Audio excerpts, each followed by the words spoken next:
Hello, everyone, and welcome to episode 21 of the Cincinnati Cabinet of Curiosities presents Hometown Haunts, the podcast. I'm your host, Kat Cloco. Along with me in the shadows is Christina Wald and Jen Kohler. And if you want to follow us on our social media, at Cin Cabinet Curio on Twitter, at Cincy Cabinet of Curiosities on Instagram. And like always, we are taking your own personal paranormal experiences, ghosts you've encountered, UFOs you've seen. If you've seen Bigfoot barbecuing in your backyard, we want to hear about it, and you can email us at hometownhauntedmail@gmail.com. We're also an official podcast on iTunes and SoundCloud. Find us on iTunes at Cincy Cabinet of Curiosities. Also try looking at Hometown Haunts Podcast. Rate and review us there and also on YouTube so other spooky lovers can find us. Ones that are like you. Ones who want to hear ghost stories and urban legends and about the Loveland Frogman and whatever mischief he's up to. There's a link in the show notes. Tonight, we have a very special guest. We have Dr. Cassandra Jones. Hi, Cassandra. Hi. So you are the assistant professor of Africana Studies at the University of Cincinnati and an affiliate faculty member in Film and Media Studies and Women's Gender Sexuality Studies. You received the Taft Center Research Fellow for 2020 and 2021. Yay! And during your fellowship, you are working on completing your manuscript, Memory and Liberation in Black Women's Speculative Fiction, under contract with Ohio State University Press for the New Son's Race, Gender, and Sexuality in the Speculative Series. This all sounds like extremely interesting and great, deep conversational content, which I would love to get into. But would I be safe to say that you love sci-fi? I do, yeah. I think we could say I'm a fan. I am. Yeah. I'm primarily, like, if we're getting to my deep roots, I'm a Star Trek person for sure. Yeah. But I do love a lot of different areas of science fiction. Yeah. What got you into loving science fiction? I think my family, the family lore is that my grandmother used to watch Star Trek, and I would, she babysat me a lot so that I would be there watching with her. I don't remember any of this, but I do remember Star Trek: The Next Generation, coming on TV at a sort of pivotal moment of my my puberty, where I was just glued to the television all the time. So I got really excited about those kinds of stories.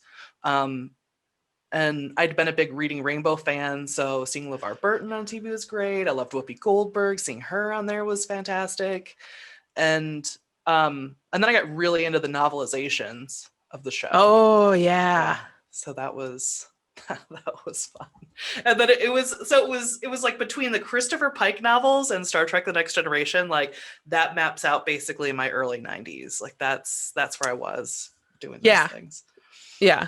Like, I'm going to be blunt. You sound like my husband, because everything you just mentioned is stuff that he watched and just consumed as a toddler. No, as an adolescent. I mean, I know I look young, thank you very much, but I probably wasn't actually a toddler then. No, if he was, we have problems. But yeah, I love seeing LeVar Burton, and whenever he pops up anywhere. Like, I believe it was an episode of Community, and I was just like, ah! Oh my God, that episode is so fantastic. And then it's so well done. It's a nice bookend for Glover's role on the series. His response to LeVar Burton, just like stunned silence, is exactly the way that I've responded to ever seeing him ever anywhere. Yeah. I believe it's a very like, anybody who's a big fan has had that moment. I know I have. Yeah. She remembers now. Pause to remember. Pause. Here comes the dissolve.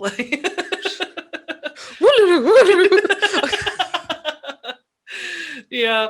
I think so yeah, that sort of started my love of science fiction and fantasy. And then it really wasn't until I got to college, I was a French major, which is a very odd sort of way to get into science fiction or even African American or Africana studies. But I I can see the was, connections, but yeah, there was a lot of, I mean, in French, there was a lot of looking at, French colonialism and like looking at the sort of history and literature and culture from like places that had been colonized by France. yeah. So there was a connection that way.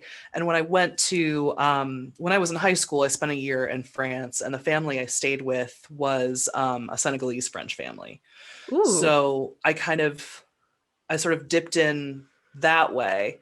And then I found that I kept writing so much about American culture through this kind of French lens that I Mm-hmm. decided I would go into American culture studies in grad school. And I hoped, although I didn't even know that people, I think I'd found one book where that was like race in Star Trek. And I was like, what? You Whoa. can write about that? I was like, that's what I want to do. I want to do that.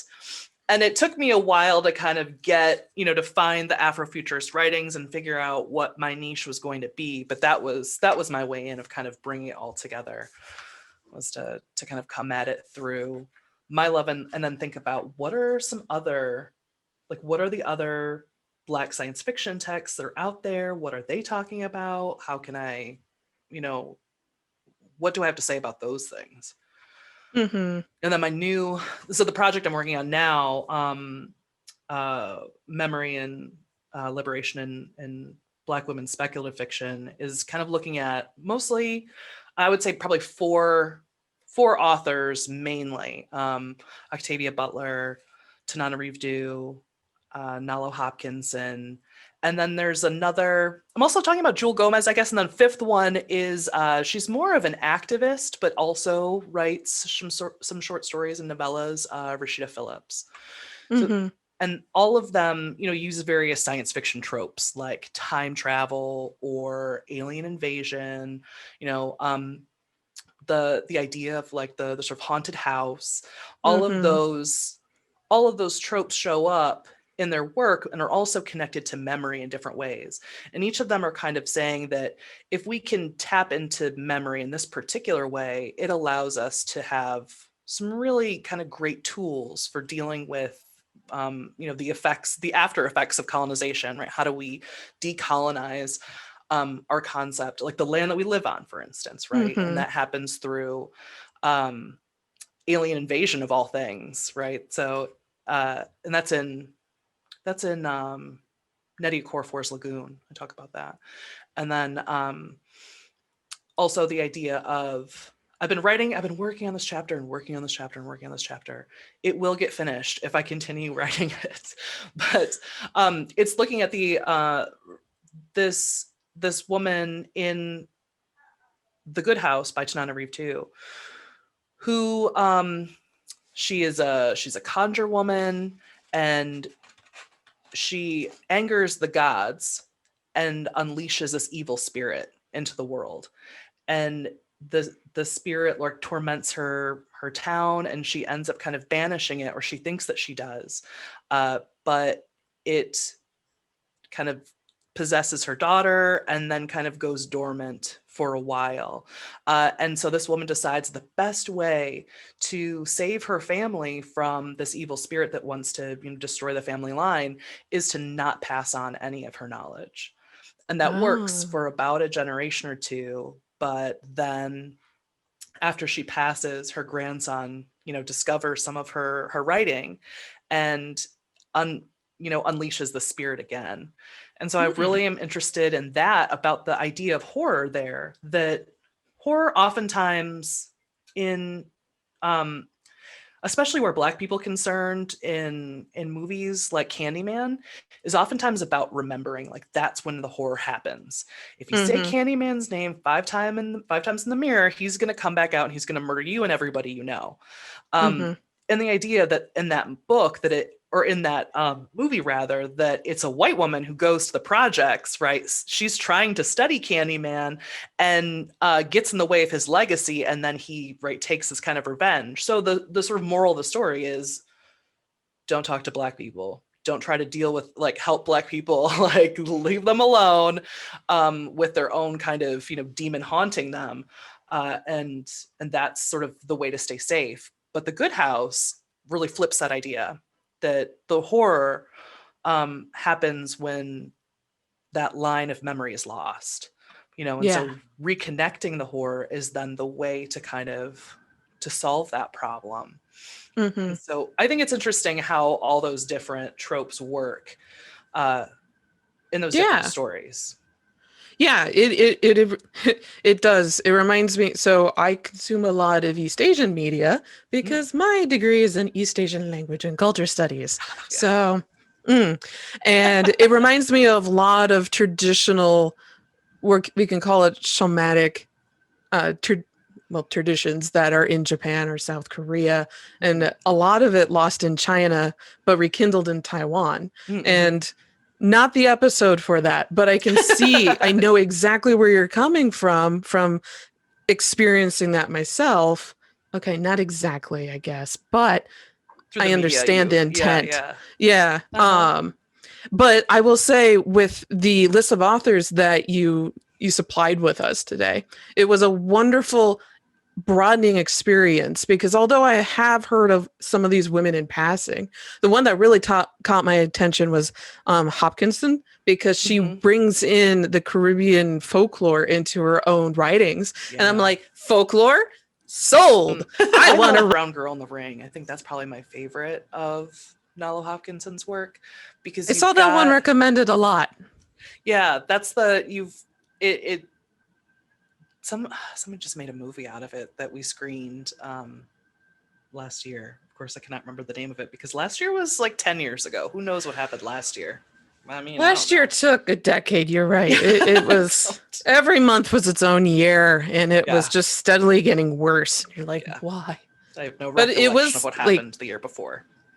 like 2019 was good because I think that's when Get Out came out, and that really kind Yeah. of opened people's eyes to the idea of black speculative fiction.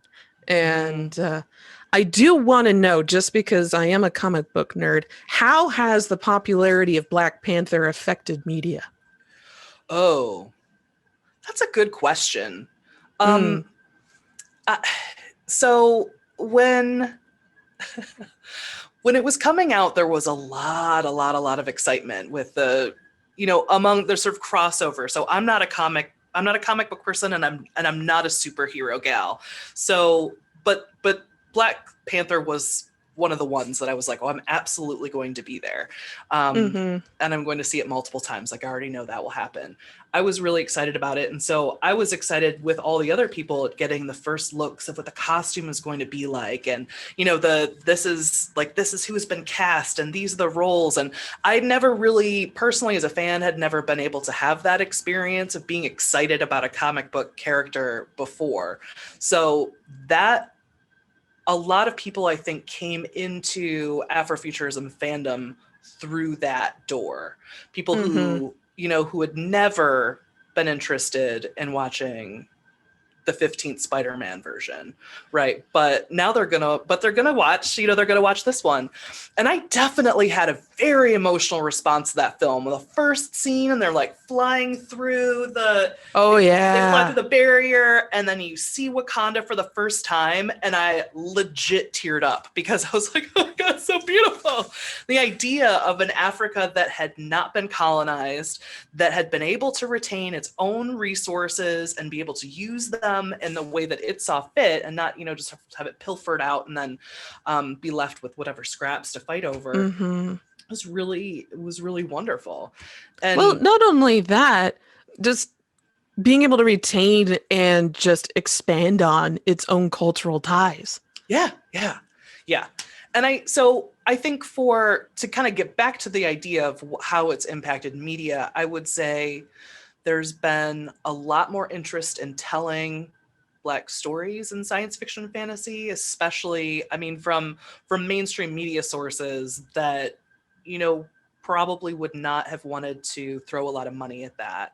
Um, Mm-hmm. you know, can we get our money back? Is this really something? Do Black people want to see these things? I mean, these are similar questions that the same studio heads make about women's movies.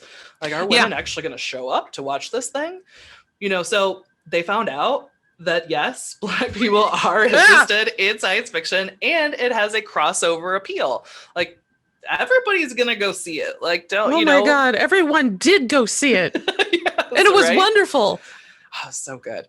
So that so I think that is really changing. And then I would also say too that there's now a growing interest in specifically African science fiction.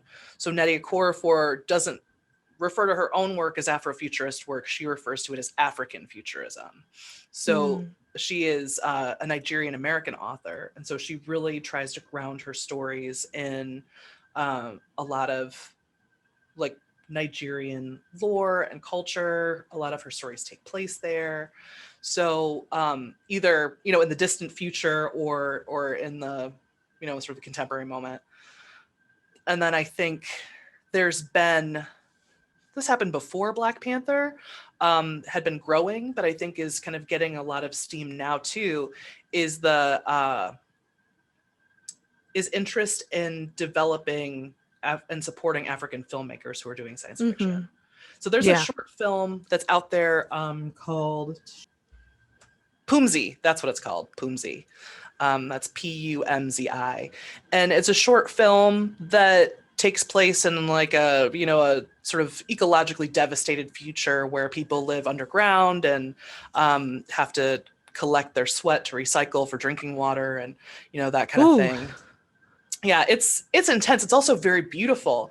And the woman who directed that film is now working with Nedia Coraphor on a project, and I don't remember which it is because these sort of projects kind of come and go, but I believe it has to, I think they're working on it on an Octavia Butler film that they want to get together. So like supporting filmmakers who are already doing their work and then, kind of bringing them in the loop and giving them more money to bring us something really fantastic is exciting.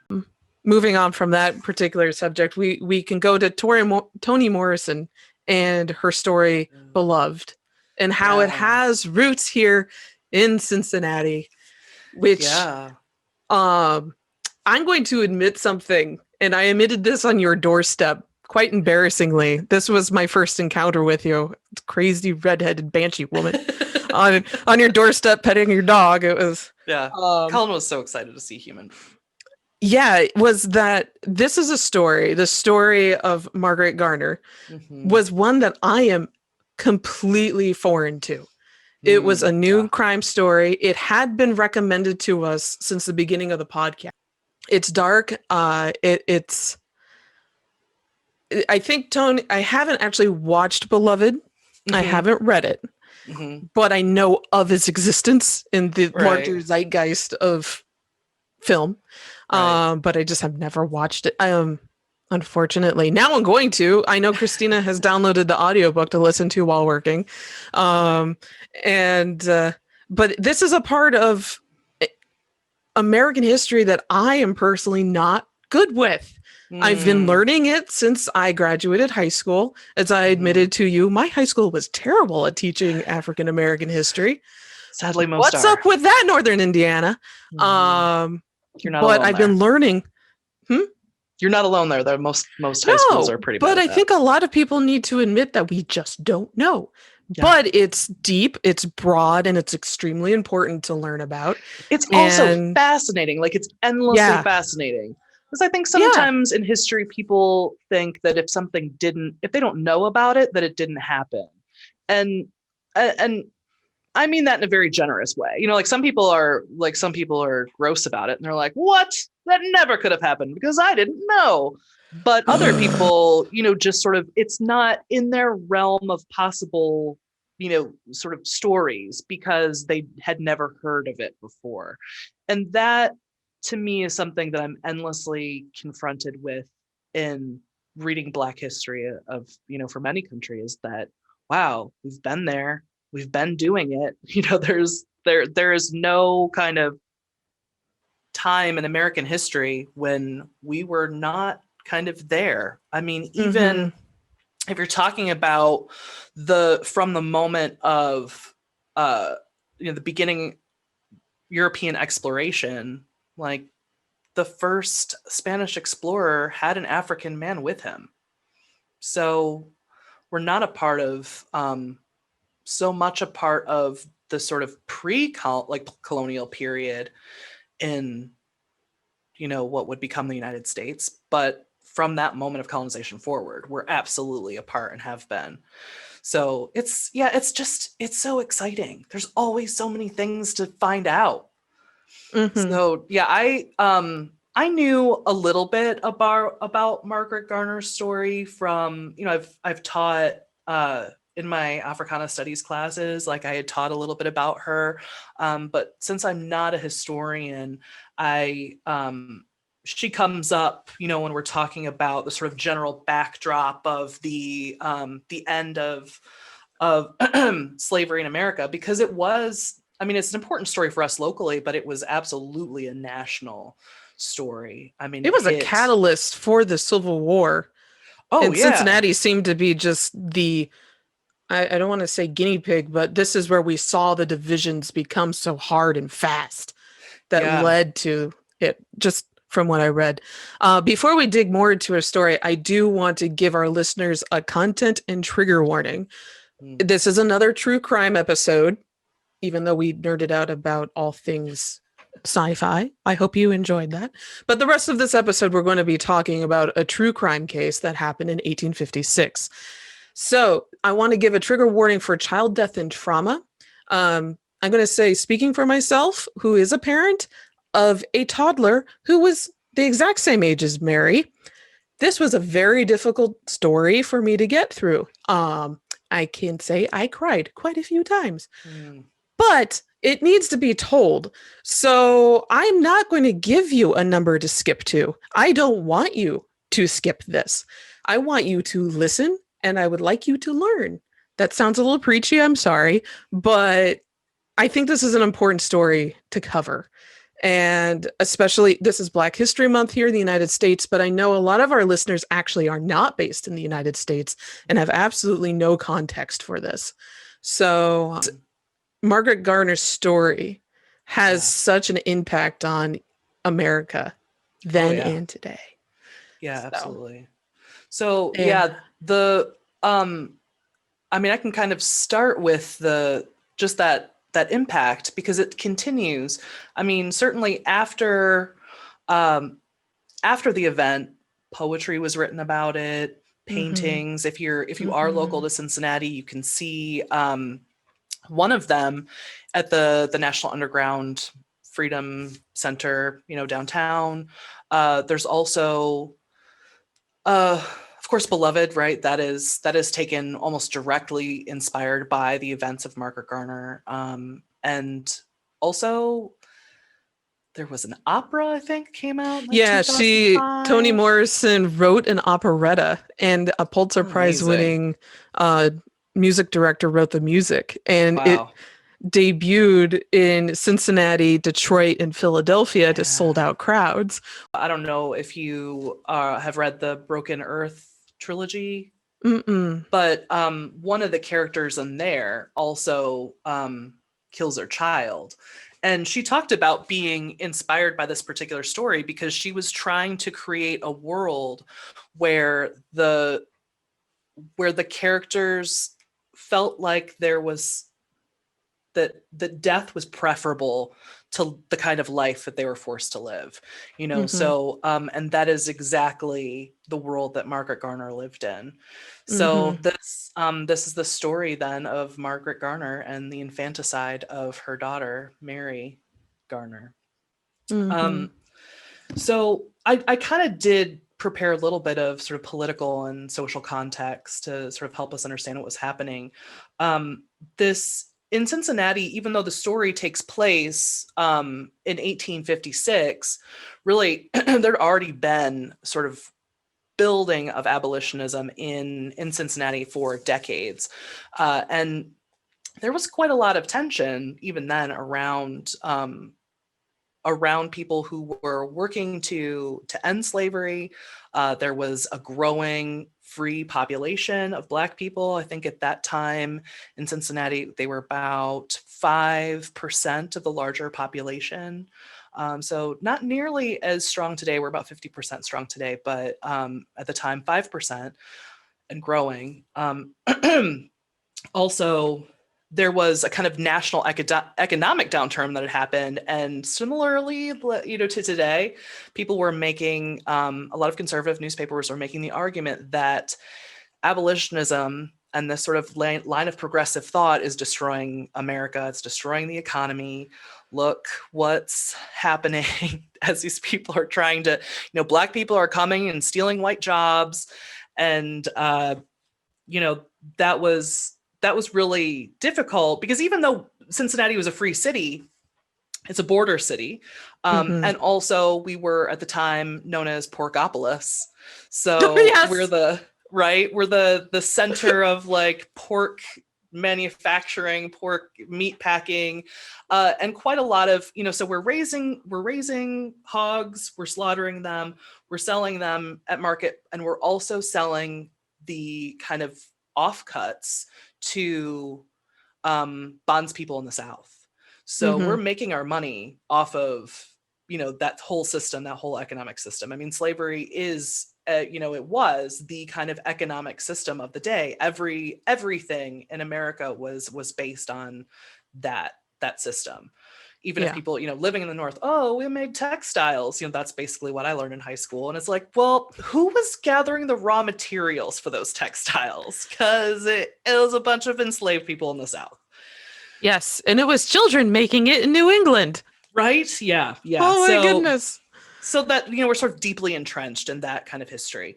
And then, and again, in around 1841, I've got a couple of stories for you. I'm going to try to keep them brief that kind of give a little bit of a flavor to kind of understand the world that's happening, right? So in 1840, Margaret Garner was only 7 years old. But these things were happening, and they only lived about 16 miles out of Cincinnati. So it's very likely that a lot of these events had sort of trickled through the community and probably had reached them. So the Black community, as I mentioned, was about 5% of the population, but over the last 12 years, from 1829 to 1841, had seen 3 major mob attacks.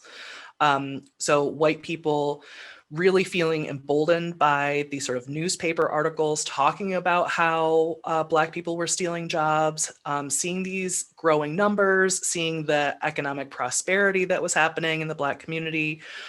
There were quite a number of attacks. And one of the largest ones was in 1841. So it started off. Was this on neighborhoods that were predominantly Black? Well, yeah, it started. It was white mobs attacking a Black neighborhood, right? So, oh no, yeah. This reminds me of Oklahoma. Oh yeah, and that makes me sad. Almost basically this is not exact same thing.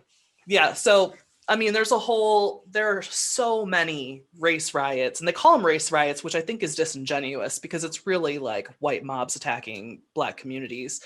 But this particular one started with a street fight between a group of Irish folks and a group of Black folks. And the Black folks won that particular fight and everybody went home. But the next day, the group of Irish immigrants came back and they were ready for retribution, basically. So they came armed and they went to the boarding house where one of the Black men that they had fought was there and demanded that he be released to them from the house. They were threatening, the Black neighbors. They were threatening everybody in the house. And the people actually refused to let him out. And so that mob finally broke up. That small group broke up and went home. But that kind of refusal sort of trickled through the community. And so what happened was then there were now groups of white men would just started randomly attacking any Black person they found on the street. Oh no! Sometimes beating them to death, and that happened. Yeah, that happened for a while. Again, the police were not doing much of anything at all at this point. And what happened was eventually they found a group of people who were going to fight back pretty hard, and they ended up stabbing their attackers nearly to death, and then ran away. So between that and all of this kind of building anti-Black sentiment, told the people in the First Ward neighborhood, they were like, okay, we've seen these signs before. This is not the first mob that's come after us. We know what's coming. And unlike some of the earlier attacks, they decided that they weren't going to leave this time. They were going to fight back. So there's one person in particular who kind of organized the group, and he was Major James Wilkerson. He decided, okay, we're going to get all of the women and children out of here. We're going to organize all the men, as many as we can get. They got 50 men together, broke them up into groups. And he really took like a very military style approach. He kind of put them in groups, he distributed guns, and then he assigned them to different areas of the neighborhood. Like, you guys stand on this rooftop. You guys get back in this alleyway. You hand behind this building, and we're going to wait. We're going to wait. And if this mob shows up, we're going to fight them. If they don't, great, wonderful. If they do, no, we're defending our home. This is what we're doing. So across town, this mob is gathering steam. It's folks from Kentucky, some of the Irish immigrants, also other like white Ohioans, just generally anti-Black people. They start marching across town in a mob, picking up people as they go, just interested folks who are like, yeah, I feel like, beating some people down. And when they got to the neighborhood, they were between 700 and 800 people strong. Holy smokes! Yeah, fighting against 50 people, like 50 men with guns. And because they had, they were taking this organized approach, they actually were able to hold off the mob, and they broke up and kind of reformed a couple times until finally the white people went down to the river and got a cannon. What? A cannon. They dragged it back to the community and shot this cannon like several times, trying to like destroy buildings, killing. Where are the police? Nowhere to be found. No, not here, not hanging out. This is like 800 people shooting and this is open warfare. This is open warfare, right? In the neighborhood. And they were able to, this group of 50 men were able to hold them off until about 2:00 in the morning. And that's finally when the militia arrived. And you'd think, yay, back up, here comes the cavalry. You would be wrong, because this is Black history. And that's not I was about to say, no, that's not the good thing. I'm not cheering this development. This is not, no. So what happened was they broke up the mob, they sent them home, and they cordoned off the Black community and basically kept everyone there prisoner. But they didn't stop with that. They went to all the other parts of the town, because this neighborhood had about 43% of the Black community living there. So, you've got other places Black folks are living. They went to those places, rounded those Black people up, brought them back to the neighborhood too, and kept them there until they could pay a bond. What? Yeah, for release. So they had to pay to be attacked. Yeah. What? Yeah, that face. The face that you have right now is exactly the face. What? Yeah, that I was making too. Like, it's just egregious. It's egregious, right? And so from that this is an interesting development, I think, for a lot of reasons. That sort of frustration that we're under literal attack in this case. 2, there's nobody who is going to come help us. We need to band together and work for ourselves. Was really like a kind of turning point for the community. They'd already been working together through churches. I mean, again, there's really never a point in Black history when people aren't fighting back. But this is a time when people really band together and put a lot of effort into building a kind of institutions in the community. So over the next 20 years or so, you see the development of a high school, 2 Black newspapers, an orphanage. There are vigilance societies, which are groups who are kind of working to protect the rights of Black people. A number of abolitionists kind of work with those groups. You also see Masonic lodges, those kinds of things where they're really trying to find ways to educate themselves, to support each other economically, and kind of help pull everyone kind of up together, working together. So that was 1841. Also, in 1841, there was there was a law that happened in Ohio called the State v. Farr decision, which is fairly important for the story and also just kind of as background information. This law suggested that, or made it clear that any enslaved person who had been sent to a free state by their owner was immediately and automatically made free by stepping into a free state. Right. And that's a huge deal, particularly in Margaret Garner's case, because in 1840, when she was 7 years old, she did come to Ohio. She had come to Cincinnati, and was there to care for her mistress's children, but had actually stepped foot in Ohio. So that became a big part of her defense later. And also is part of that kind of that fabric of division that you were talking about, where the like slave states and free states are kind of being pitted against each other around this kind of economy of human beings. It's so gross to talk about it that way, but so people are coming here and abolitionists are like, hey, you're free now. I mean, they're not going to tell you over there, but now that you're here, we can help you out. So that's a fairly large development. And then, of course, the big one I think that everyone knows about in 1850 is the Fugitive Slave Act, right? Yeah. So that's the law that happens, passed by Congress. It's a national dictate that says that now U.S. Marshals are capable of finding bondspeople who have run away. No matter where they run to, you can find them, you can bring them back. You have the jurisdiction to kind of do that. So that was a giant idea. And also in 1851, you have Uncle Tom's Cabin that's published. Yeah. So an anti-slave narrative, again, also inspired by Harriet Beecher Stowe's time in Cincinnati and what she saw at plantations and among abolitionist groups. So all of that is kind of a backdrop. The last story I want to share as backdrop is another story that I think is one of the most brazen and amazing slavery escapes that I've ever heard of. Now, I've the number one slot for me is always and forever going to be Henry Box Brown, who packed himself in a way and shipped himself north, like through the mail. I've heard that story. Yeah, that's number one. That's always going to be my number one. But this one I think is my number two, and it happened right here in Cincinnati, which I think is pretty great. So it's the escape of the 28. Right?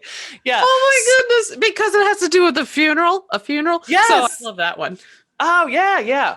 So 28 enslaved people escape, and in order to get through the city unnoticed, because how are you going to hide 28 people all at once? You dress them up, you put them in a caravan of carriages and wagons, and you just move really slow through the city, and they'll pretend like they're on their way to a funeral. And it just so happened that Cincinnati has now an integrated cemetery, right? The very first one. And it happens to be on the north end of the city in what is now North Side. So they slowly move through the city and they get there, and then they just keep going, and they head up Hamilton into College Hill and to parts unknown. They make their way to Canada and they end up finding freedom. But it's kind of amazing. I think one of the things, so not only is people are escaping in large numbers in these really dramatic ways, but you also have, this is I think a really important detail, is the reward money for capturing them. So if you were to give a tip, even a little tip that helps lead to the capture of the 28, you would be given $1,000. Whoa. In today's money, that's like $33,000. Yeah. For a tip. Yeah. And then if you captured them and brought them back, $9,000. That's $300,000.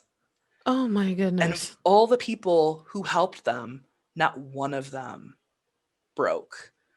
Yeah. That's amazing dedication to be like, no, this is what's right. And no Yeah. amount of money is going to change that for me. I Yeah. think that's pretty impressive. Yeah. So, between all of those things, like, yes, there's this really intense tension and violence in Cincinnati. There's also, the sort of literary tale of escape and the idea that you can find people who will help you. There is this larger community of abolitionists who are ready and willing to get you to new places. I think that part of that, I think, made its way down to Margaret Garner. And her mother, in sometime in the 1840s, had made some mention of running away herself, Hmm. but was not able to escape. In fact, Margaret herself was kind of used as sort of a collateral kind of system, where it's like, Ooh. if you even think about running away, I'm selling your daughter. I'm selling Oh your daughter no. south. And that kind of forced her to stay. So it's, it was, running away was in the air. It was something Hmm. that had been happening. And I'm not entirely sure what the catalyst was for Margaret Garner to run away. What the very last straw was. I would love to find that out, but I mean, it's already That's so one of gruesome. those. Yeah, the reading through the accounts and even the newspapers from the 1850s and even accounts today, the thing that bugs me a lot is the fact that Margaret has no voice. Yeah. We don't hear her at all. We hear Mm-mm. as much as the abolitionists were great, damn did they get in the way in talking. Oh They yeah. were just like, we're Yeah. just gonna answer for you every question, like what you had for dinner, we're gonna tell them. When you go to Yeah. the bathroom, we're gonna tell them. It was just kind of never let her really speak. There's only a few sentences out of the, what is it, the 2 weeks court trial, and Yeah. then that she ever utters about anything, and then Mm-hmm. that was even documented really. And And she we see died so this with all, soon she died after. so soon. Now, Robert, her husband, there's a little bit more about him, but Yeah. not a Yeah. lot either.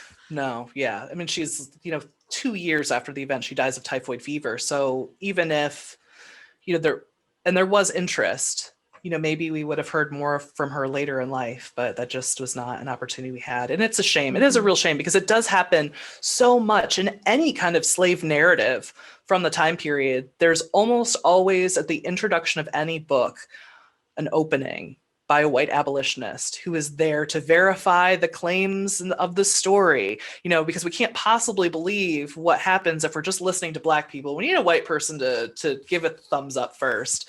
So that is, that's definitely a frustrating point that happens a lot in these And it kinds of happens narratives.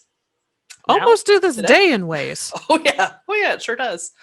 I mean, I think that's part of the reason why I'm so drawn to the Margaret Garner story, and why I think it's so important for us to think about even now, is that we're we're still kind of, I mean, we still have to say that Black Lives Matter. Like, that is still an argument that has to be made. Like, nope, we're not dispensable, we're not disposable people.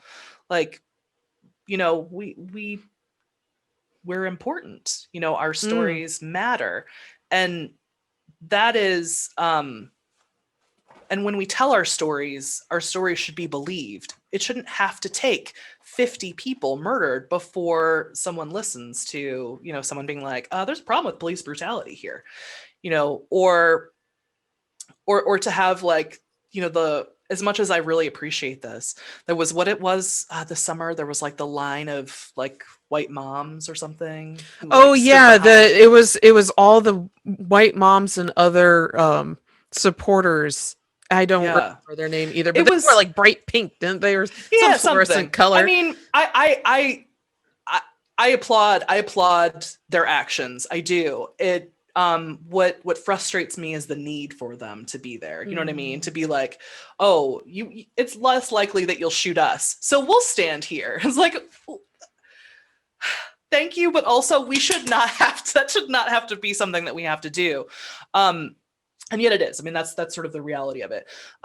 So without getting too far ahead of myself, I think it's fairly clear, since I've talked about kind of the different, like, sort of newspapers here, the ways that this story is taken up after the fact.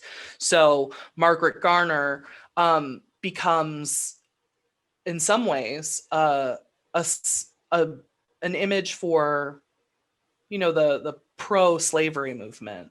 They can say, look, this woman killed her child. Slavery is necessary. It is, sort of a benevolent evil. It needs to happen. But Black folks, when they're not being controlled, are just basically animals. So there's that argument. And then there's the other, like, abolitionist argument. They're like, okay, actually, this demonstrates just how absolutely terrible the system of slavery is, that a mother is willing to murder her child rather than have her return to slavery.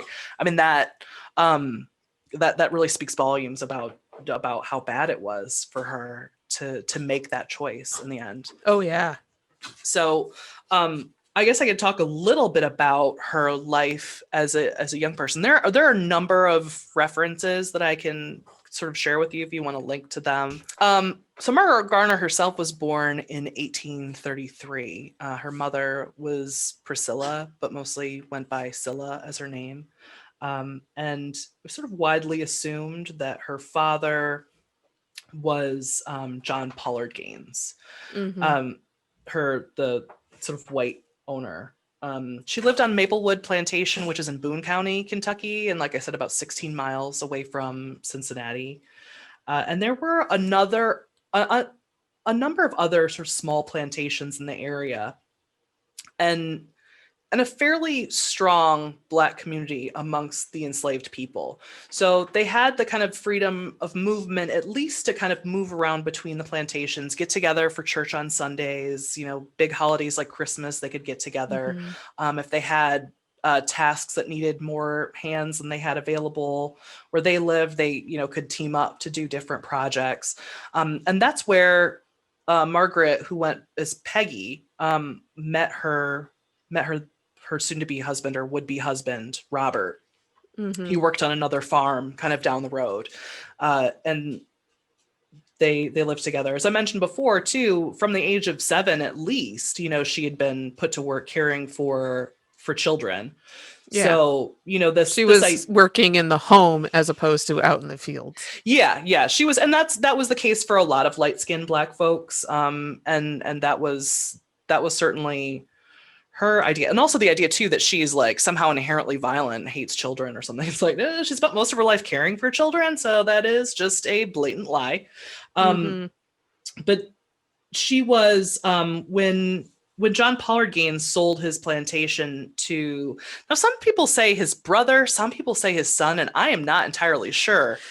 Yeah, this is where the great reporting of the 19th century kicks in and just muddles everything. Yeah, kind of comes in. But his name, we can at least say we know his name is Archibald Kincaid James, or Gaines, or A.K. Gaines. And Margaret becomes a gift for A.K.'s wife, as a sort of like personal servant to keep, around the house and help her out with things. So, yeah. So again, I mean, just these casual ways that these people are like dehumanized, right? You were just simply property. Like, oh, here's a gift, this person. I was just thinking, hey, honey, I got you a gift. Here's a person. As you just said.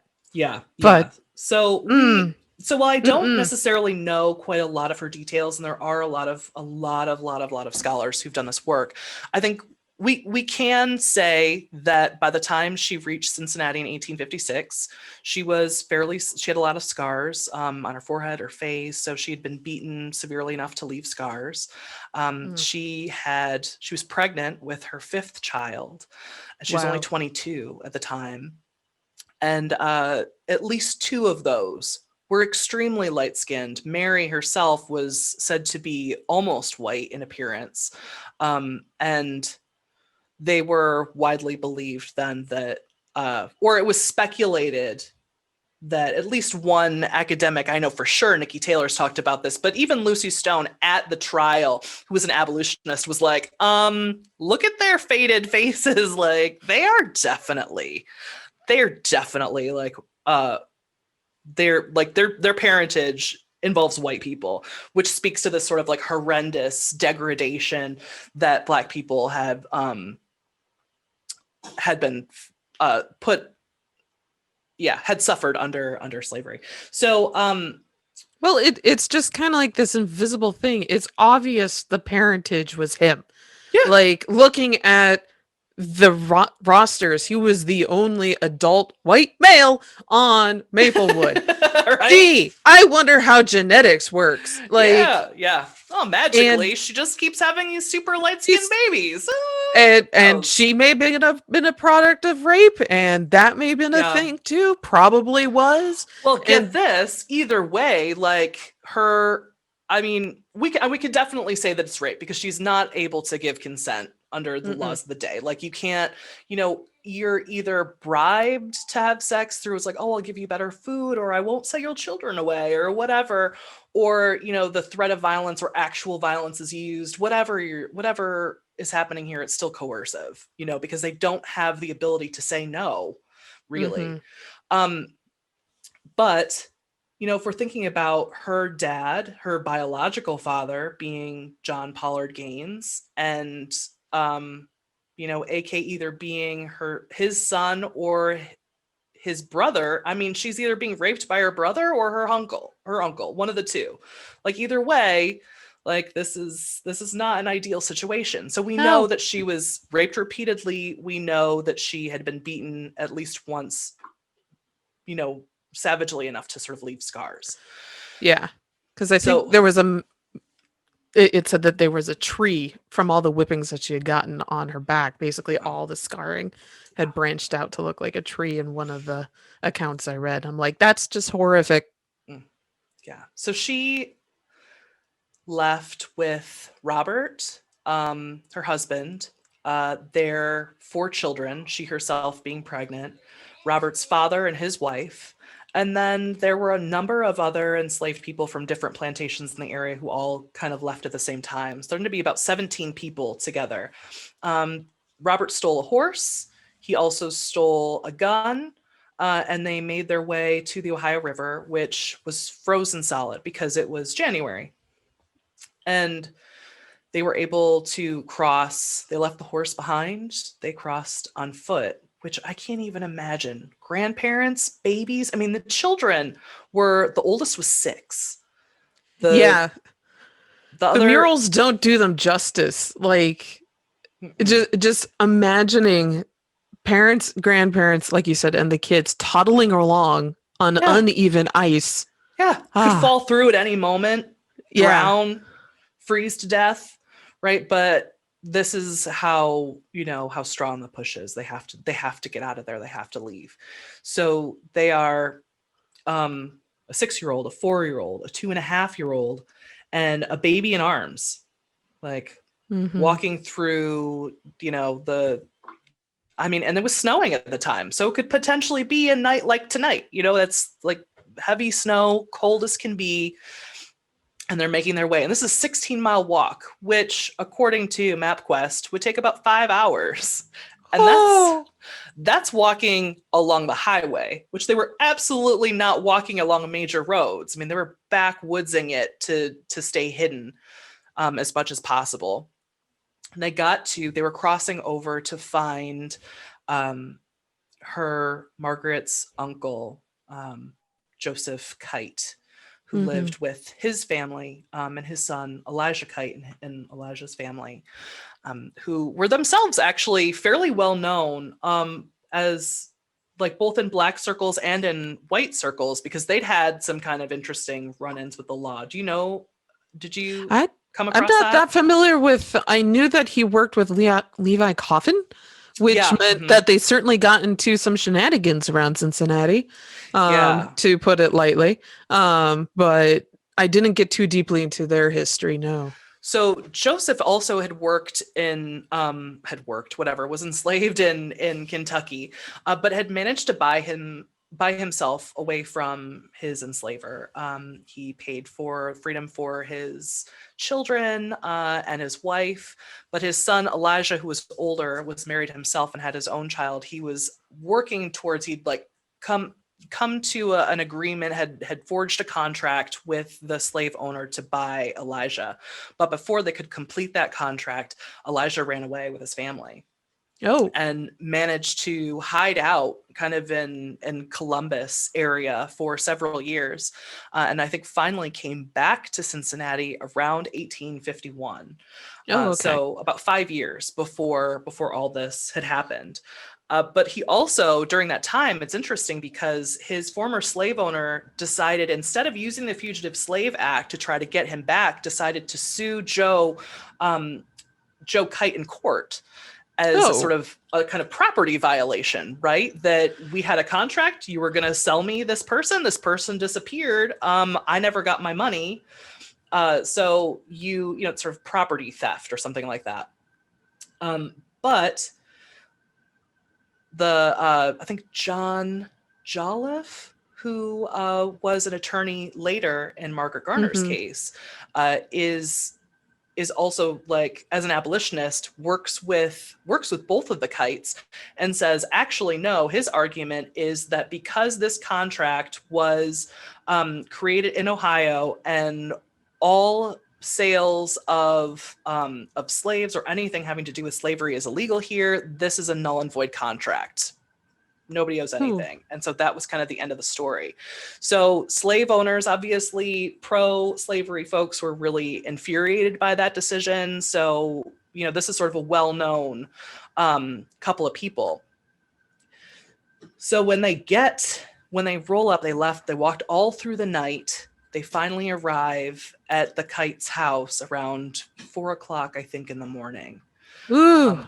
Right, they get inside, it's cold, freezing, they put the babies to bed, and then Elijah decides he's going to ride off and go talk to Levi Coffin, right? He Mm-hmm. needs to find his Quaker friend who can hook him up with other abolitionists in town and get this family moving. The other there was a group, as I mentioned, of 17. They kind of split up when they got to Cincinnati and kind of went their own ways trying to get to Canada. And because so many had gone at the same time, there was a U.S. Marshal / slave catcher in Kentucky who ended up working with the Maplewood plantation owner, the Gaines and Thomas Marshall, Mm-hmm. Roberts, slave owner, to find them. And he was focused more on them than he was on the other people. So it actually gave the other slaves Yeah. a Yeah. head start. They could get away faster. But unfortunately, you'd think too, like, now when we think, oh, it's kind of, I guess it doesn't seem so odd that someone might be caught so quickly in the age of, all this surveillance technology and whatever. But this is a time before phones. Like, where would you even know to look? How could they get caught so quickly? So they'd been there. What's his name went off to Elijah goes off to talk to Levi Coffin and is gone. That was about a 3-mile walk round trip, but he was Ooh. gone for a couple of hours. Levi had a plan. He was like, right, need to get out of here, up the river. There is a group of Quakers and free blacks. They have a community. They'll hide you. They can move on from there. But you should go as quickly as possible because you really don't want to be moving with this many people through the city during the daytime. And it's Mm-hmm. January, so it could be reasonably dark around 7:00, in the morning. Mm-hmm. So they still had some cover of darkness to work with. So by the time he gets back, it's about 8:00. It's the exact moment when a U.S. Marshal shows up to start scoping out the Kite house. They know Mm-hmm. that they're related to Margaret Garner, and they begin watching. And so, yeah, the question is, how did they get there so fast? How could they possibly Yeah. know? And there were a couple of really tragic things that happened.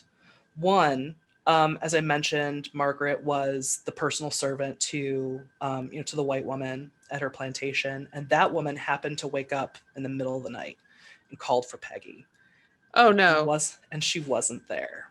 So Oh. She wakes up the whole house, gets everybody going. They start searching the grounds.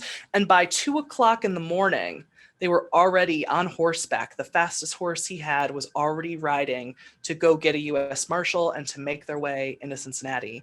I think by 4:00, the same time that Margaret Garner and her family were arriving at the Kite residence, is the same time that Gaines and that other group of people were getting to the courthouse, waking people up and being like, we need a warrant to go do this, to go arrest these people. We need more U.S. Marshals to help us get our people back.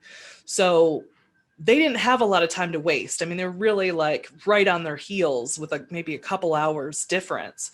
And so by 8:00, as Elijah's coming back with this plan to leave, is right as other folks are the marshals were outside the door, and they waiting for backup.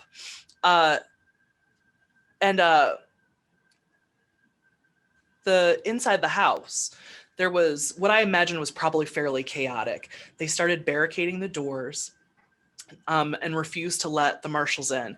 One of them walked around the back of the house and looked through the window and saw Robert and Margaret hiding under the bed. So he opens the window and climbs in the window. Robert and he get into a fight, and Robert shoots his pistol at him, hitting him in the face and the arm, and he kind of like stumbles back out to wait for more arrivals. And then this is kind of the sort of most tragic time, right? So the whole family is there. They are so close to freedom. They're on the cusp. And the whole family they're barricaded, like they have guns, they're ready to fight, and this is when Margaret decides that it's better for my children to be dead than to be returned to slavery. And so she decides that she's going to kill herself and her children. And that's the way that this is going to end. So Elijah was a hog butcher. So there was a butcher knife handy, and she used that to cut her daughter's throat, Mary, who was 2.5. And she injured her other children, but wasn't able to kill them and wasn't able to kill herself before, all the kind of chaos of the house. The door broke open and the U.S. Marshals arrested everyone. And it was just insanely tragic. And this is a national news story, of course, for all the reasons we talked about before. Usually in a case like this with a fugitive slave, really it would have been maybe like a day, like an afternoon, a couple of hours trial. But this trial, as you mentioned, Kat, lasted for 2 weeks. And during that time, the question wasn't whether, she had murdered her children or not. That wasn't the question. The question was, how do we charge her? Is this a case of property, or is this a case of murder? And those things are very, very different, because if we're looking at this as a property case, then we're talking about she has damaged property. She, will be returned to slavery. If this is a murder case, then she has killed a human being who's not just, a piece of meat or a chair. Like an actual human being has died. And if we're going to treat her children like humans, then that has wide-ranging implications for how we treat Black people in America. So the kind of arguments went back and forth about that, and ultimately, unfortunately, it was kind of tried as a property case. But like I said, that court case went on for 2 weeks, and the judge himself deliberated for an additional 2 weeks. 2 weeks. Like he was like, nope, sorry, I need 2 solid weeks to think about this because of what this means. So it was a really important trial, and unfortunately, the whole thing is so tragic, right? Not only the events, but the outcome. Yeah, so I believe it's still one of the longest slave cases debated in court, I think, in American history. I didn't see anything that lasted longer than a month, No. Yeah. but it that's so heartbreaking. Mm-hmm. And you don't have to be a parent to mourn over the fact that a woman needed to be found guilty of murder to be considered a human. That Right. is Mm-hmm. so disturbing to me. Mm-hmm. It I don't know how to eloquently phrase my anger and my sadness and despair Mm-hmm. hearing about this. And it I don't know. It again, it speaks to, I think, exactly the sort of place that we're in right now, where it's like, Yeah. oh, unless you are a sort of perfect angel who has lived their life perfectly, that's the only way that people will mourn you if you're killed by the police, right? Just, so, and then even then some people will still find an excuse for why that person should die, right? So we've got there's right, We Eric have Garner, George who, Floyd who was screaming out for his mom as he's being oh crushed. yeah, George And Floyd, who is what, maybe past a 20, like a fake $20 bill, needs to yeah, be held on the ground with the knee on his back for 7 minutes until he dies. yeah, Or, I mean, any of the uh, number, like, oh, you're selling Lucy cigarettes, I guess you should be murdered. Oh, you yeah. legally are allowed to carry a firearm in your car and you're with your wife or girlfriend and your small child. Oh, it doesn't matter, I'm still going to shoot into the car and kill you. But Like, don't forget about the dude that was in Cincinnati who got gunned down because he didn't have a front license plate. And guess what got repealed last year? Front license plates. We yeah, don't need them in the state anymore. yeah, And this man got killed over that. right, Or the woman who was the EMT who was shot in Louisville. yeah, oh yeah, yeah, She was just Breonna sleeping Taylor, yeah, she was sleeping in her bed with her in her boyfriend. own freaking house. Right. And can you imagine, like, how are you expected to do with this? Like, no knock, like some people burst into your house in the middle of the night and you're not going to shoot them? Like, what? I don't, I mean, it just, it doesn't make any sense. And then the idea too is that if the only way, and I remember this very clearly with Trayvon Martin, right? That, oh, Trayvon was no angel. And like, because you'd have to be a perfect angel in order for this to really be a tragedy. And like, we don't demand the same of white criminals, not even white criminals. Like, we go to endless lengths to humanize people who shoot up schools, or what went wrong in this person's life, and we show them in their high school graduation photo, not Mm-hmm. whatever mugshot we can dig up. Terrible. Yeah. So those, I think, the ways that the press continues to attribute humanity to Black people and white people in uneven Oh, it's grossly applications uneven. is really, is, I think, reflected even in this case. We can see Yeah, that. like we've covered two true crime cases before this, and both were women at different times. Last week was Anna Marie Hahn, who was a serial killer here in Cincinnati, and the other one was Edith Klump, who was murdered her lover's wife in 1958. Mhm. And the way that these women played the media to their advantage is such the opposite of what happened to Margaret. It's grossly it's gross. Like Edith Klump played herself as this vixen, almost like Chicago, that musical. Yeah, yeah. That was her. Roxanne Wow. Hart was Edith Klump, and she's known as the killer seamstress because she was a Mhm. seamstress who just offed her lover's wife. But it and I'm just looking at them and really like uh, Arsenic Annie or Anna Marie Hahn was only like 50 years maybe after this. Hmm. So and just how she gets played off. Now she was German, she was a German immigrant, so you got a little bit of a dichotomy there with how she was portrayed in Cincinnati versus any African American citizen. But Mhm. still, it was she killed 5 men. Wow. She poisoned one guy's beer. That was the earlier reference I made for our listeners. Yeah. But yeah, just no, it's completely lopsided. Yeah. So the last piece of this story is that she was meant to be.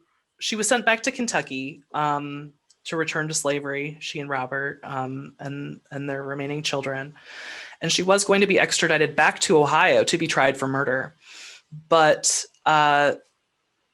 she couldn't be found because for extradition because Gaines kept moving her around the state. He refused to give her up for trial. So she ended up being sold to Gaines sold her and her youngest daughter to his brother in the South in Louisiana, and they were put on a riverboat and sent south. Now, there are conflicting stories about what happened on the riverboat. Most people tend to agree that it hit another riverboat and started to sink. Some people claim that a fire broke out during that process, and that kind of distracted the Guardians. So some say that she let her baby daughter slip into the waters to drown. Others say she was thrown overboard. Both of them were thrown overboard and the baby drowned, but she was saved. Whichever way it happened, Margaret did say after that she was happy that the baby had drowned because, she wasn't going to have to live in slavery. So she was free ultimately. And that's kind of the tragic story, right? Yeah. She ultimately and she herself, as I said before, dies. And it's not clear what happened to Robert or the children. I'm sure the historians have done that work. I was not able to find it myself. And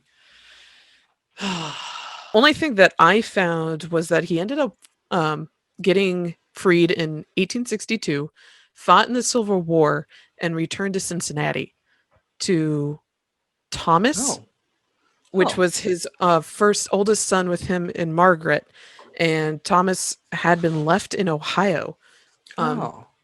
So he lived in Cincinnati. I do not know where he is buried. And unfortunately, I could not find the burial records for Margaret or Mary.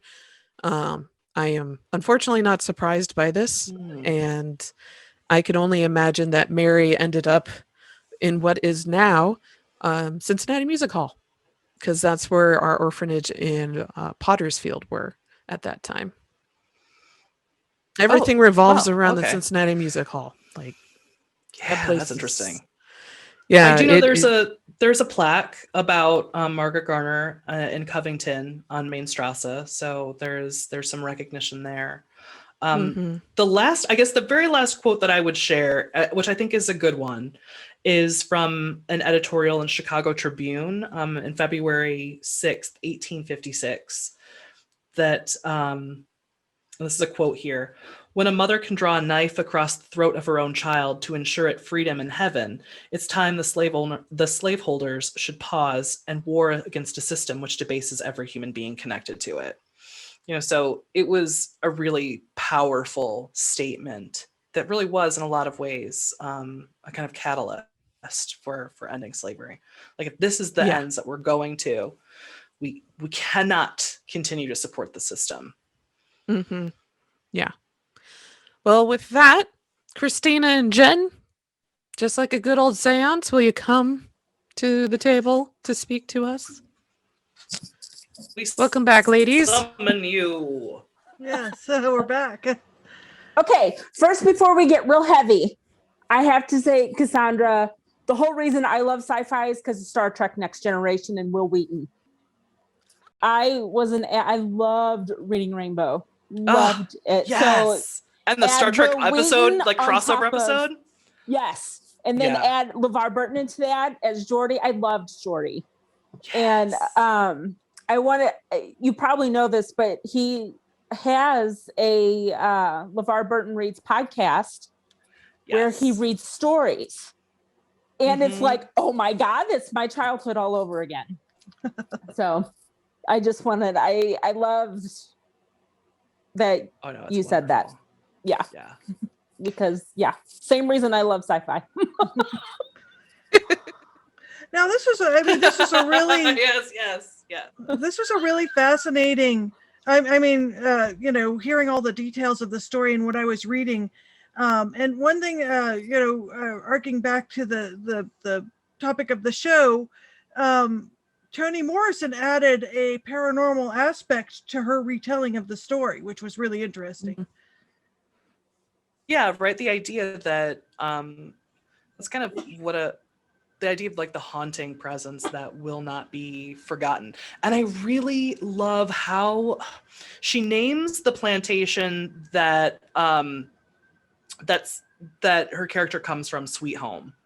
And the idea of like the sort of disconnect between this idea of like, oh, this happy kind of bucolic place and the realities of slavery, I think is something that we still struggle with. I mean, the fact that I was looking up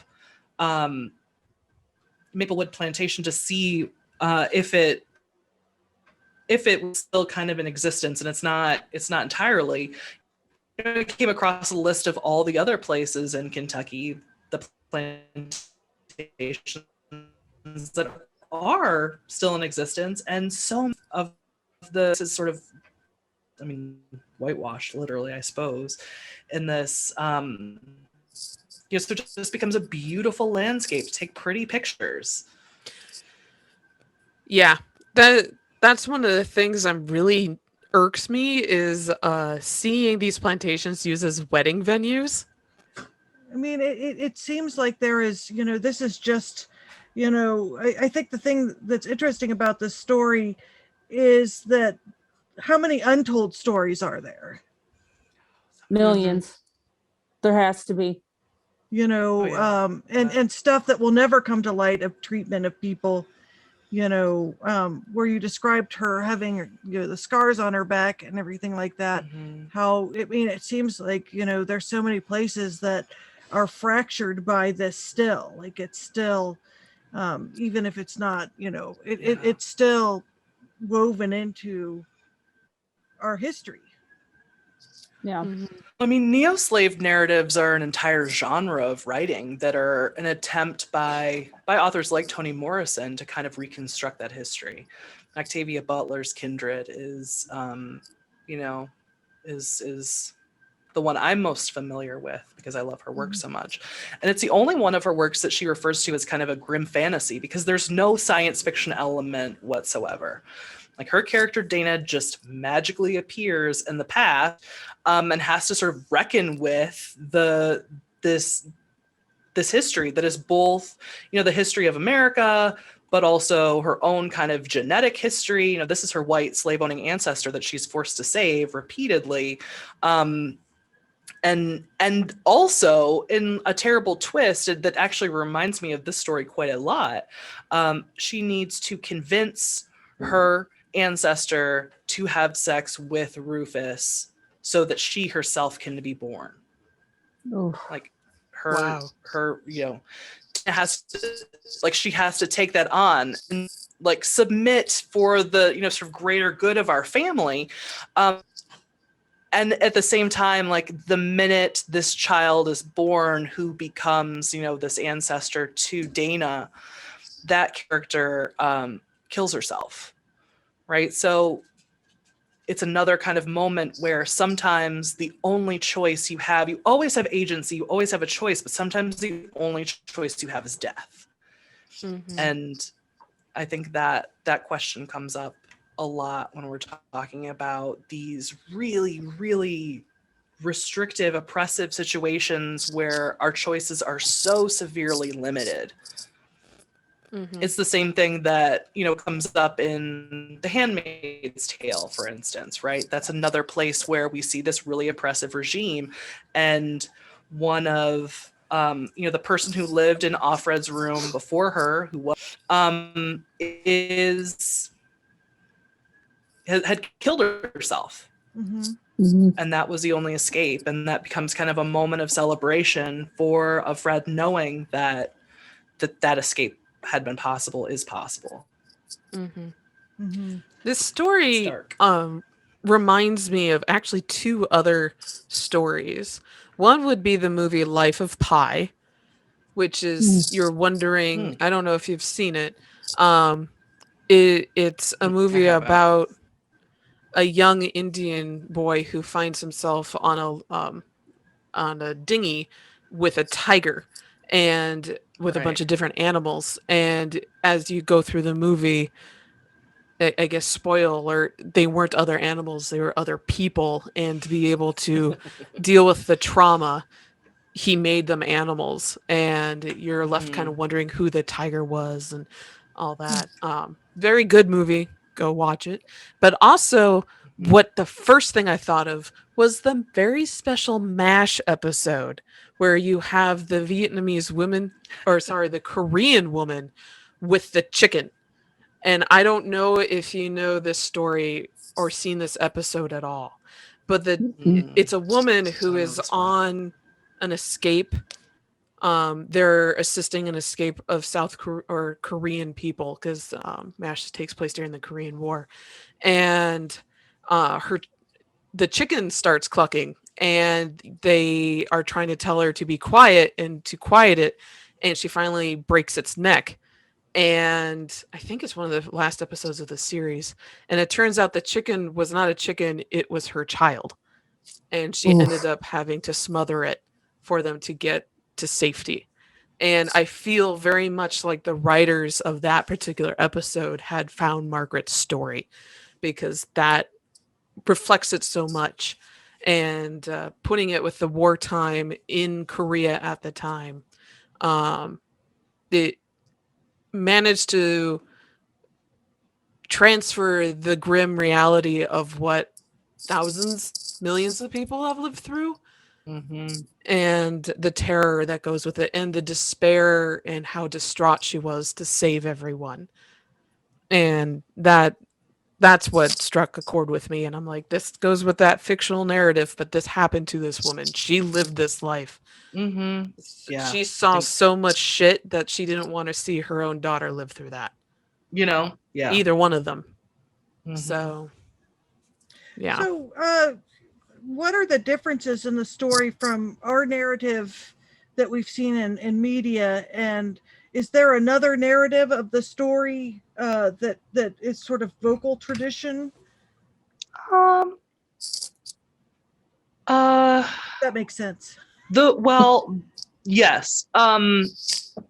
So when I've heard Black folks tell this story, it usually is, there's some reference. The version of the story is not that they were both thrown overboard, but that Margaret Garner makes the choice to drop her infant into the water.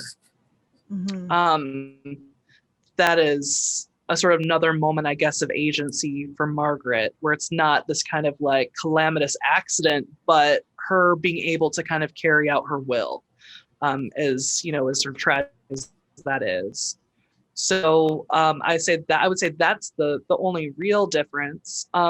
In Beloved, she's tormented, kind of tortured by that history. So there's kind of that idea too, where in Black tellings of the story, there's an attempt to kind of get at the interiority of Margaret. What was she thinking? What was she feeling? How did, instead of so many, other than this sort of handful of slave narratives that we have, I mean, there are just, thousands of people whose stories we never really hear. What were their lives like? And we have this kind of critical distance with history, right? That these are things that happened in the past, and oftentimes we think about how different they must have been from who we are. But one of the most interesting things about history for me, learning it, is learning just how similar their lives were to mine. It's like, oh, I can kind of, I'm the technology I have didn't exist at the day, but the similar human circumstances, the similar sets of feelings and motivations were there. And what would that must have felt like? What would a person in that situation, how would they respond? So I think that's probably one of the main motivations in those kind of neo-slave narratives, is to get at that inside, that interiority, that set of feelings. I thought that was interesting. Toni Morrison was talking about researching and trying to find reference for what they used to put a bit on people, like a horse, like they do for a horse. And she said she couldn't find any pictures of it anywhere. And I think it's used in the book, and she had heard about it, but there were no like descriptions or drawings of it. So you're trying to write about something that is just something. Now, Kat and I tend to, like, I have to illustrate a lot of stuff, and I've done some biographies and stuff, and it's really hard. Like history, like there's so much that gets lost. Yeah. Because, and I've had discussions with my cousin about this, because she studies like 16th century history, and just how it's archived by the people that archive it don't care about these things. And that's the biggest issue. And I wondered how you felt about that, in reference. It seems like whoever gets to archive the history and write the textbooks, they just leave a lot of this out. Oh yeah. Well, I mean, it's only told from the perspective of white people. So, she is interesting as a figure who can be used for white political purposes. So she's a symbol for pro-slavery. She's a symbol for abolition. She is not a woman. She's not a person. She doesn't get to speak. She doesn't get to tell her own story, which you already mentioned, Kat. Like that's, she's displaced from her own narrative in a lot of ways. So that, that happens all of the time. And it's incredibly frustrating I think for researchers to have to try to read between the lines and put together these narratives, when you can find a diary from someone at a time and then be like, oh, okay, all right, maybe these elements are, can be placed into the story to help fill out that kind of everyday life and the sets of questions that people ask. Octavia Butler spent a lot of time researching Kindred. It was probably, she did so much research. The archives, the Octavia Butler archives of the Huntington Library are like, I want to say it's 385 boxes with 6,000 plus items. Ooh. Wow. And each of the items can be doing multiple things. Like she saved little slips of paper that she got, maybe she went to a convention and saw people were advertising this like Star Trek fan club. She took a bunch of slips of, she published Survivor, and it was the only one of her books that she never allowed to be republished. When she sent the final draft in, she didn't feel like it was ready. She didn't like the story. She wasn't happy with it. But she needed money to go do this book, Kindred. She needed to be able to get from California to Maryland to get to the archives. She had this vision and she wanted to do that. So it was her first big research trip, and she funded it through the money from Survivor. So, but when she was there, she went to a bunch of the different archives and she did a bunch of library research. And she was also, when you see the materials that she found, it's so frustrating because none of the life of the characters are in it. You can really sense how much she had to bring to each of these characters from her own imagination, her own kind of lived experience, and then fill out each of those characters, because none of that is in this, plantation map. Right. Like, oh yeah. Like none of that is in like this list of people who had lived there, by their first name and maybe their age, or any of those small details she had to kind of find for herself. It's impressive. Yeah. it kind of reminds me, just piecing together the lives of the slaves on different plantations. Like, so my background is in anthropology. Mm. So I remember one of my professors, one one of their associates, it wasn't them, they were doing excavation on what had been the slave quarters area. They found a false wall, and behind that wall, once they took it out, was all this beautifully preserved rat nests. And the reason why they're excited about rat nests, if for those who don't know, rats have a great way of preserving everything with their own urine, but by that, they're never going to deteriorate. So finding rat nests is excellent because they found hair, combs, toys, books, anything that would have been in that building. Wow. They collected, and there were about 5 nests. So it was one of those really lucky finds if you're into urban excavation. So, but it fills in Wow. the stories of all these people that lived, because otherwise we don't get that information. Unfortunately, I know there's the saying that history's written by the winners, Yeah. and it unfortunately we don't have That's a true. lot of people's just their entire life experiences, or Mhm. they were burned. Like I know we've talked about it before with the Aztecs and the Mayans, their codex were burned by Spanish. So Right. we don't know a lot. We still don't know all of I think it's Aztec. We don't know how to pronounce it. We don't know how to read all of it. Hmm. Yeah. And Mayan only exists as a language because it was preserved orally through the community. So Yeah. yeah. Yeah. That's amazing. Is there Mhm. anything like if people want to read more, you gave us some links to articles. Are there some good books that you'd suggest? Yeah. Yeah. I read. There's a couple. One is by Stephen Weisenberger called Modern Medea. That's all about Margaret Garner. That's Mhm. 1999. That one came out. And some of it is available through Google Books. If you want to preview it, you can read some of it there. I got Nikki M. Taylor's Frontiers of Freedom, Cincinnati's Black Community, 1802 to 1868.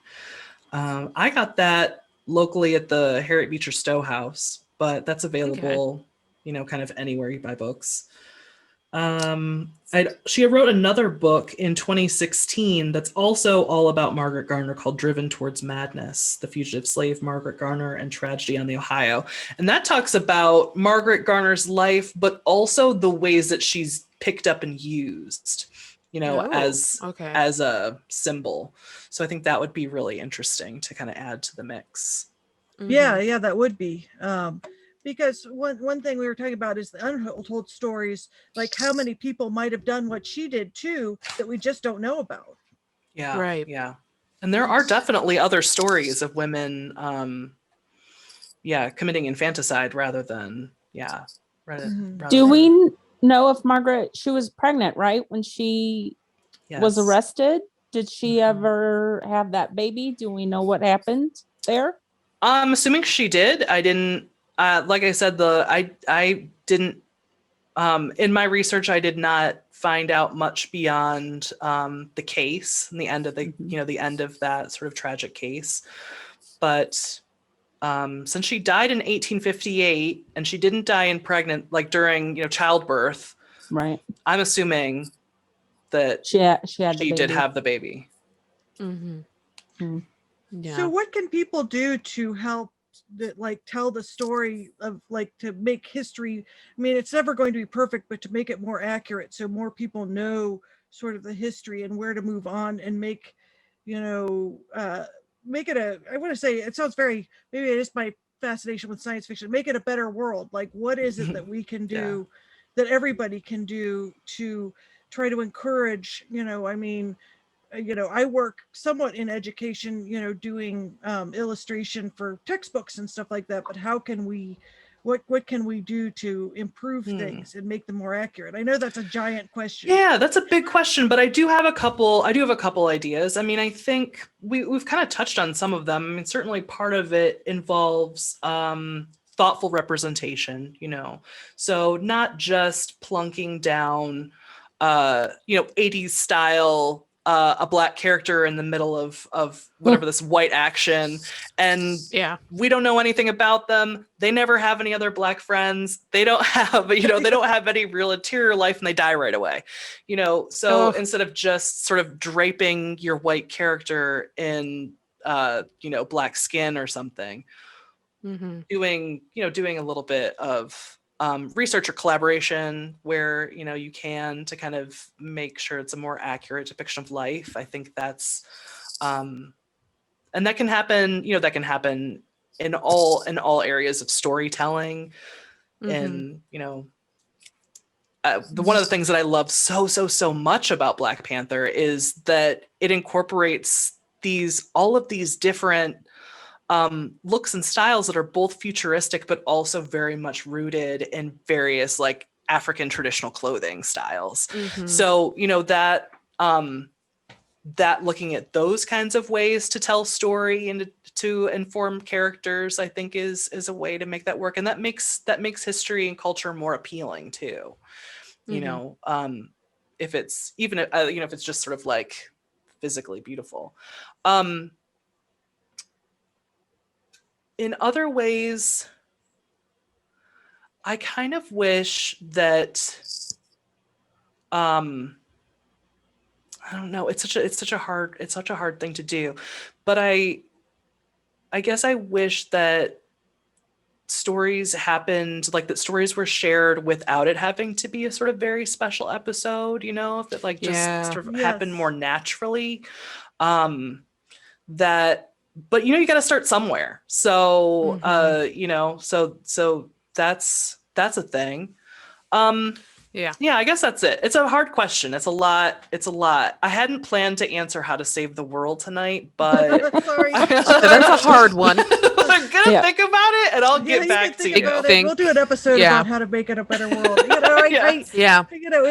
will be another very special episode. Yes, I always say that. I'm ready. By the way, I'm ready. Well, I kind of like to see, and that's, I think it brings it back kind of to Star Trek, which I'm not sure how these two topics merge, but the thing I liked about Star Trek was, rather than being a dystopian future, it was something that was like, well, what if people did try to make it a better world, and exploration and stuff. Now it's an imperfect lens for sure. But in an era where a lot of science fiction is sort of obsessed with, I want to call it like apocalyptic porn. Like it's like they like to see the world torn down and stuff, rather than, what could we do to, so I think that's one thing that's pervaded the pop culture, to the point where it's like people want to tear stuff down, but no one ever talks about, well, how do you build it up? Like, what does it look like if the world is better? Like if things are fairer and people are better treated, how can we get from here where it's not that way to there? Right. Yeah. How do we get to that Star Trek future? Yeah, and that's what I've always wanted. I mean, my background is industrial design, so I always have thought about what would things look like in the future and be like in the future, and that's one of my favorite things. And it seems like it's a possibility, but it seems like and that's, we're bringing into modern days. One of the if you read old political cartoons, like you were talking about the news. And one thing I thought was interesting, have you ever been up to the Billy Ireland Museum up in Columbus? No. It's a cartoon museum. It's a giant, it's affiliated with Ohio State. And one thing that's interesting is to look at political cartoons from the 1800s. And the most depressing thing is how little has changed.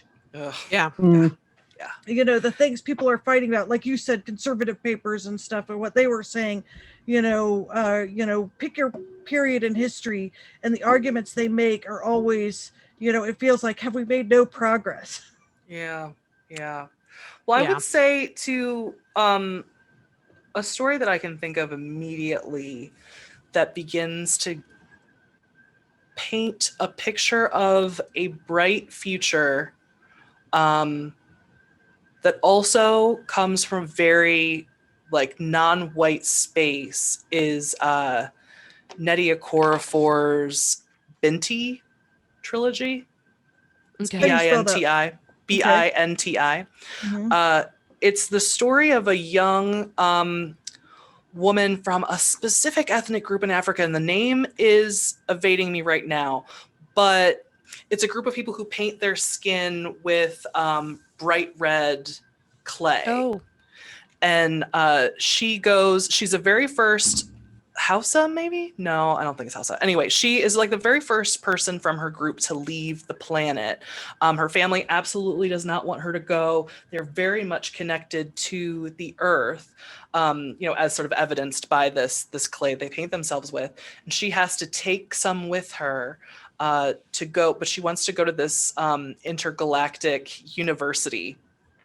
And so she ends up traveling with her, and like the idea that she has to bring the earth with her, and move as the very first person of this specific group in this college. She's facing all of these different hurdles, but she also has all of these mathematical gifts that other people would sort of dismiss, like her hair braids reflect fractal patterns. So these kinds of things that people would just sort of look at as being simply decorate, like what's the word? Decorative. Just bodily, decorative, just bodily Yeah. decoration. Like just sort of Mhm. dismissed Cosmetic. as, Mhm. superficial.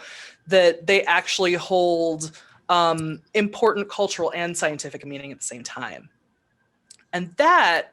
So there's that kind of future that has us kind of facing some of the same problems we're looking at now, but also in a totally different way. Hey, we've gotten off the planet and we have this really interesting intergalactic university where people from, all over the galaxy are coming together to learn and share their cultures and lives, which is kind of.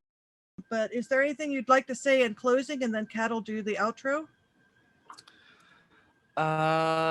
Okay. Not to put you on the Just as spot. no, just as a random aside, that it was something I was thinking about while I was talking, but didn't mention it. There is a video. I'll send you the link. It's like Ron is a TED Talk, which I kind of hate TED Talks, but this one I really like. I think we all feel the same way. Yeah. It's Ron Eglash talking about the fractals at the heart of African design.